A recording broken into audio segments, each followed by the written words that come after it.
Kurban secara harfiah memiliki arti hewan sembelihan. Ibadah kurban adalah ibadah menyembelih hewan ternak seperti unta, sapi, kambing, maupun domba yang merupakan salah satu bagian dari syiar Islam yang disyariatkan dalam Al-Quran.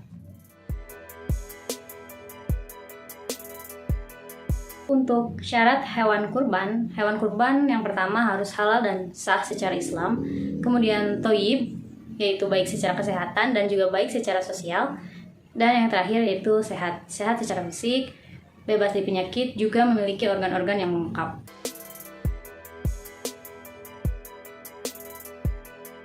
Untuk kelayakan hewan kurban itu sendiri, hewan dinyatakan layak dilakukan penyembelihan, yaitu yang pertama harus memenuhi persyaratan umur.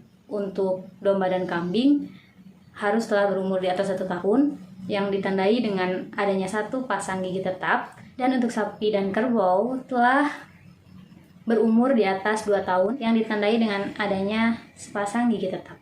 Yang kedua, hewan tidak cacat, kemudian hewan tidak kurus. Yang terakhir, hewan sebaiknya jantan atau diperbolehkan betina dalam kondisi sedang tidak bunting.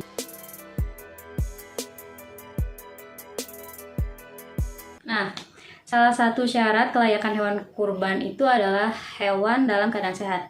Untuk ciri-ciri hewan yang sehat itu sendiri, yang pertama, kepala hewan tegak dan sigap, kemudian memiliki mata yang bening, hidung yang basah, dan tidak mengeluarkan lendir secara berlebihan. Kaki hewan tegak, tidak menunjukkan adanya tanda-tanda kepincangan, kemudian memiliki punggung yang lurus, kemudian tidak kurus, berinteraksi dan beraktivitas dengan lingkungan, kotorannya normal, tidak terdapat darah, dan tidak terdapat luka, memar, patah ataupun abses pada tubuh hewan. Apabila hewan dicurigai sakit, terlihat seperti lesu, lemah, tidak mau makan, atau tidak ada respon saat dilakukan pemeriksaan, maka hewan perlu dilakukan pemeriksaan lebih lanjut dan tidak boleh dilakukan penyembelihan. Apalagi bila suhu hewan kurban sedang di atas suhu normal atau sedang demam, maka hewan tidak boleh dipotong.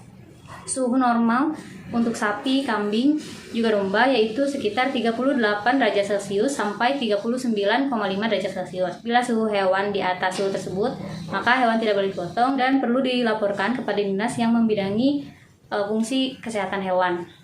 Berikut adalah contoh salah satu pemeriksaan hewan kurban. Untuk pemeriksaan hewan kurban, sekarang adalah pemeriksaan hewan kurban sapi. Pada dasarnya sama dengan domba dan kambing, kita melihat dari segi umurnya. Diketahui bahwa sehat dan layak, umurnya untuk sapi 2 tahun. Kemudian kita lihat di sini giginya. Di sini dilihat, bisa kita lihat. Ya, oke. Renggang ya giginya. Di sini umurnya 1,5 tahun. Kemudian cermin hidungnya basah, lembab. Kemudian kita bisa melihat dari lingkar matanya dan kejernihan matanya. Yang berikutnya dilihat dari turgor kulit. Sapi yang sehat atau hewan yang sehat, bila kita cubit, turgor kulitnya akan kembali ke semula. Berarti artinya hewan tersebut tidak mengalami dehidrasi dan sehat. Kemudian lihat dari lubang anusnya. Lubang anusnya tidak kotor ya, dalam artian sini bersih, berarti hewan tersebut tidak mengalami mencret. Kemudian dari skrotumnya tidak ada radang, sehat, dan terdapat 2 skrotum. Untuk sapi ini umurnya 1,5 tahun, dikatakan sehat karena tidak mengalami tidak ada cacat, tidak mencret, namun dikatakan tidak layak karena umur sapi kurang dari 2 tahun.